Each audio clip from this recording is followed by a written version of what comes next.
नमस्कार. आज आपण बनवणार आहोत शेंगदाण्याचे लाडू. त्यासाठी मी अर्धा किलो शेंगदाणे घेतलेले आहेत हे आणि अर्धा किलो गूळ समप्रमाणात. आपल्याला हे शेंगदाणे आता भाजून घ्यायचे आहेत ब्राऊन कलर येऊस्तर. बारीक गॅसवरती असे शेंगदाणे छान लाल कलर येऊस्तर म्हणजे सोनेरी कलर येऊपर्यंत हे छान असे भाजून घ्यायचे आहेत. आपल्याला शेंगदाणे मी छान असे भाजून घेतलेले आहेत आणि हे हाताने चोळून घेतले आहेत. त्याचे टरपाले काढण्यासाठी काढले तरी चालतात आणि नाही काढले तरी चालतात. मी तुमच्यासाठी असे काढले आहेत काही शेंगदाण्यांचे. हा आपला गूळ हा बारीक करून घ्यायचा आहे. आपल्याला गूळ मी असं फोडून घेतलेला आहे, बारीक करून घेतलेला आहे. गूळ आपला छान असा बारीक करून झालेला आहे. आपण आता यामध्ये मिक्सरच्या भांड्यामध्ये घालूया विलायची आणि त्यामध्ये थोडीशी साखर. हे बारीक करून घेऊया.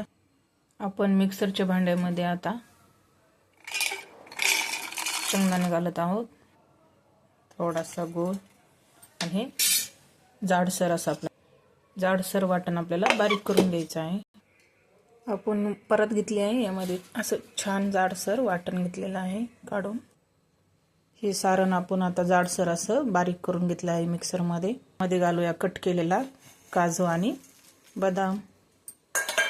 यामध्ये घालूया विलायची पावडर, अर्धी वाटी गावरान तूप. मिक्स करूया. हे सगळं आता मिक्स करून घ्यायचं आहे आपल्याला. आता आपण याचे लाडू बांधूया छान असे छोटे छोटे गोळे तयार करून. छान असे लाडू तयार झालेले आहेत. उद्या महाशिवरात्र असल्यामुळे मी लाडू बनवले आहेत. अशा छान छान रेसिपींसाठी फॉलो करा. थँक्यू.